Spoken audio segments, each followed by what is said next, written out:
Hello and welcome to this presentation about virtual placements for undergraduate nursing students.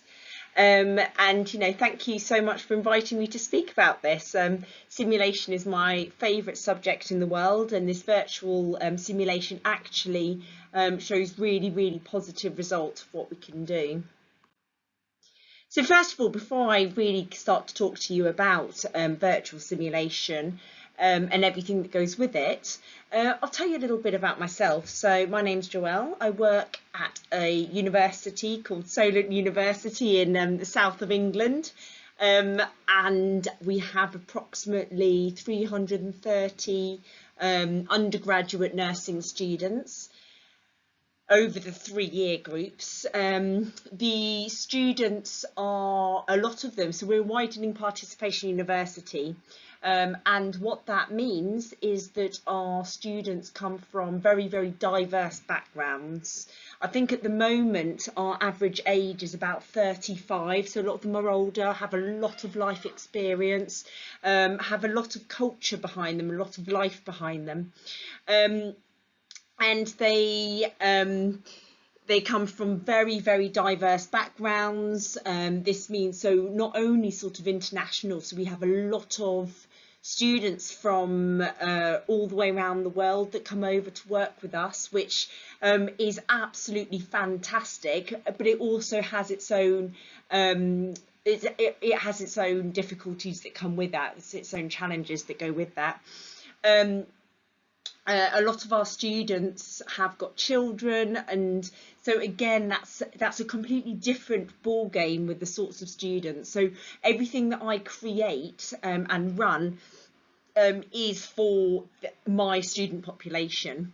And also we cover a very broad area, so the students go up to 2 hours drive in any direction is where our students live, so you can imagine how far away they live, which again makes a massive difference, which makes virtual placements a lot more helpful when you're having that sort of distance. So I've run simulations for many years now. I'm a nurse by background, a critical care nurse, and I moved into education first within hospitals, and then over to the other side, working in universities, which is absolutely fantastic. So when I first started working within the university, that's when I set up the virtual placement. And now what I do is I run simulated placements for undergraduate nursing students, and I've incorporated elements of this virtual placement in that, but we'll get to that. So I was asked to come to speak to you particularly about this paper that I wrote with a colleague and friend, Matakachando Moyo. So he was a co-author with me, and the paper is about how to implement virtual placements into undergraduate nursing placements. And what it does is it gives you a really rich description about what it is exactly that we did. Okay, so the idea of this particular paper is so that you can read it and replicate it, or more accurately take the bits you want from it to use that, and then the bits that don't match your students or your local environment, then that's something that you wouldn't do as much. So the concept works on Miller's pyramid. Now, Miller's pyramid of clinical competence is something I've used for many years, and it's to me it's one of those core foundational figures, models that has seen me through. And it's the idea that first of all somebody's got an idea, they know about something, they've got a concept of it, and that's usually when students first come into the university, they first come in to understand a concept, and they go, oh, I knew it was such a thing, but I didn't know much about it.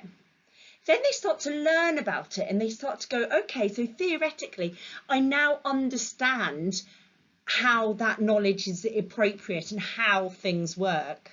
Okay, Now, generally, the way it works in, well, undergraduate nursing programs that I'm aware of is actually usually from that point what would happen is then they would be sent out into practice and they would have to conduct the skills or whatever else that they're doing, apply the knowledge, apply the understanding over into clinical practice, which is the does. And that completely misses out the shows how, which sort of sits there quite nicely in the middle, or second to top, I should say. And so what simulation does, and virtual simulation, and the interesting thing, even though it's not hands-on, it still applies that shows how, which is in between that knows how and that does. Okay, so at this point, so the students can go and they can demonstrate, they can actually practice that application of theory to knowledge before they go out into clinical practice.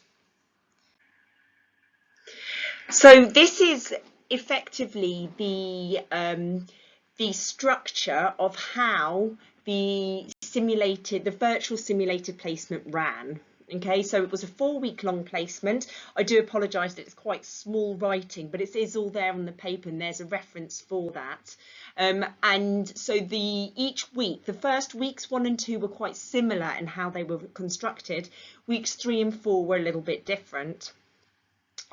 So weeks 1 and 2 started off with 2 days of actually almost like a 2-day pre-brief, making sure that everybody's knowledge base were in the same, had the right information to be able to run the immersive simulation. So to make sure that they knew how to de-escalate, that they knew how to manage conflict or whatever else, or how to complete the assessment forms that were up there. So just all this sort of information, that practice was there. It was conducted in very, very different formats. Some of it was forum theatre, which is something that I use and love quite a lot. Or it was done with a specialist discussion or with trying out, so small group work. So lots of different ways that it was kind of actualised for the first couple of days. Then the third day was the actual immersive, and it was fully immersive situation. So the students came in the morning, they would have a handover after they'd completed the handover, so they'd have that discussion. They would then, in their small groups, have all their paperwork to complete. There would be a patient who, for example, wanted their medication and were quite frustrated. There were errors in the medication charts which had to be identified, and then they'd have to contact the pharmacist, which was me, a lecturer on the other side, and this was all done through Teams messaging. So they're saying, where are my medications? Where are my medications? And so they'd have to de-escalate this. They'd have to go to a breakout room and do an admissions with service users who were sitting in those ones. They had to speak to someone who could blink once for yes and twice for no. And had to have that communication with them. And if they read their This Is Me document, which is a document we use for people who aren't able to communicate in other ways. So to say more about it, and it was a 23-year-old with motor neurone disease that wanted their mum, and so they'd have to ask questions and the appropriate questions through this process, and this kind of went on. It was a 4-hour immersion that happened throughout the day. And then they, at the end, it was concluded where we talked about it as some sort of a debrief, and then they went off and reflected. On the 4th day, it was again an immersive, but not quite so much. And on this one, there was a series of interactive videos that they would have a look at, they'd watch, they'd complete the OBS charts or whatever other activities. And then within each, they would have to either have a debate of different points of view, or they'd have to manage different situations.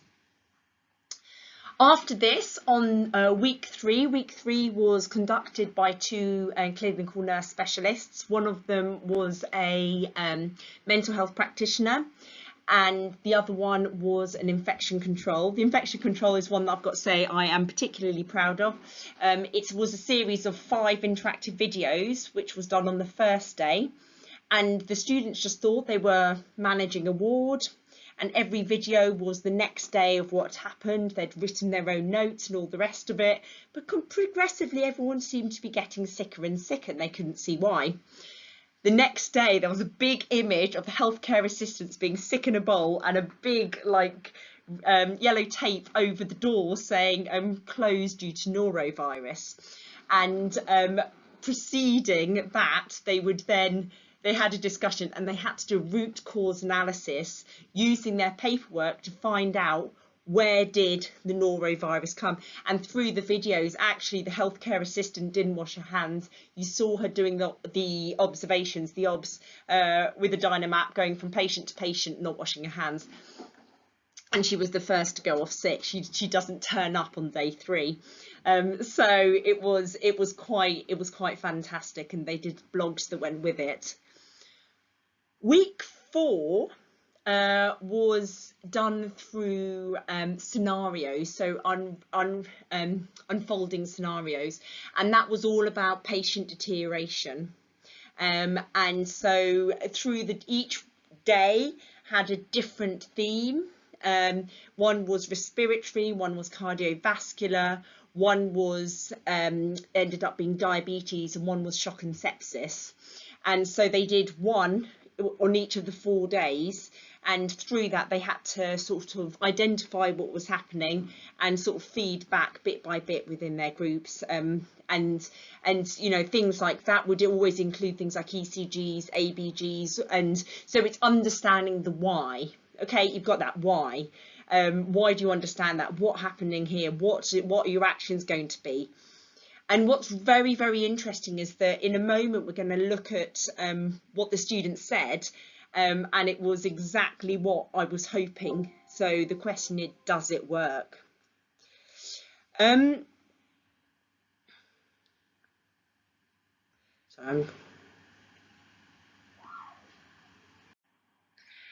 So the question here is, does it work?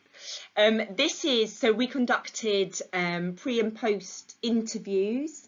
We compared it to students who did clinical shifts at the time, pre and post again. And we wanted just to have an understanding, but these quotes are very much hold very true to a lot of what was said.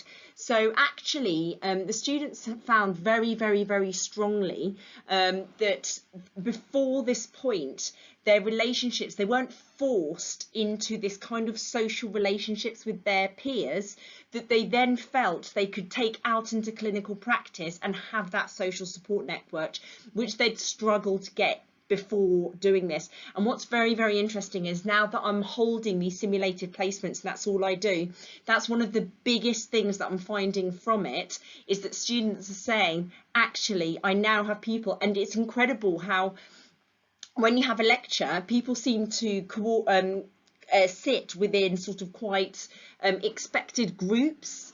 Whereas when you do simulated placements, actually, like cultural barriers, age barriers, knowledge barriers all seem to get broken down, and people start to be respected for who they are rather than characteristics which they're identified by.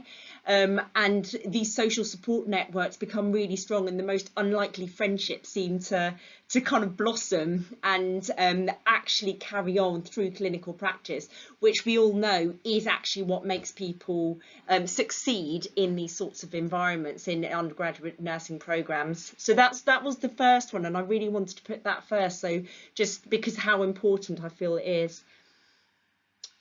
So actually, as a negative, they found that the group work was quite unnatural, and it didn't always reflect real life and abilities. And this was particularly true in as some people are have much stronger personalities than others, which happens face to face as well. But the online style meant that people often didn't put their cameras on, for example, and so this would cause an extra barrier. And then they would revert even more back, and that's one of the major challenges that we had. And as much as I said, please put your cameras on, they wouldn't. They didn't want to be seen on camera. They didn't want to see themselves on camera, and so that was one of the issues that we had. And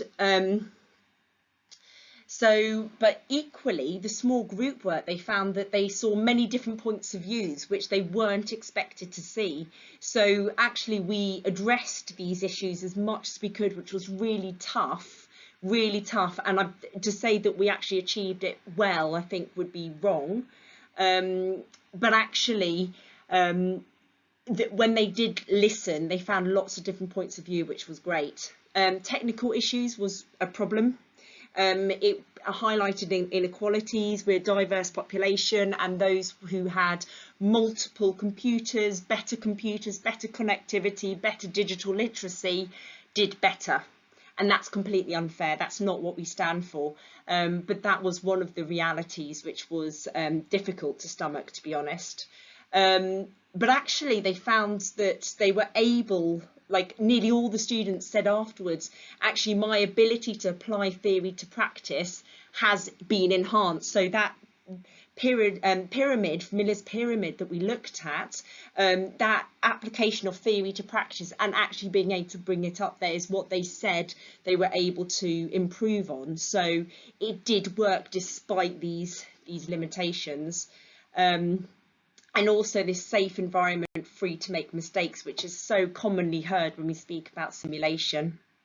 So how is it now used? Well, actually, it's quite controversial because I do still use bits of it. I absolutely still do within my simulated practice placements that I run.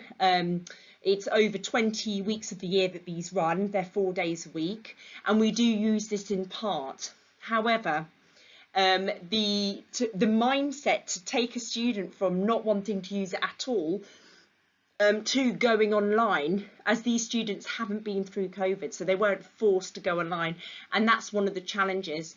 However, we have another bunch of students, almost an equal number, that want it, that really want it, because they have children, because for other reasons. So, but the two sides both believe that it should be done their way. So that's one of the challenges, but it is still used, and like the students do gain from it. So here are the references, and thank you for listening. Please let me know if you have any questions, and like honestly be in contact, because if you do want to know anything at all, this is, you know, I live and breathe this, simulated placements for undergraduates and users, student nurses, so please be in contact. I would love to hear from you. Yeah, and thank you.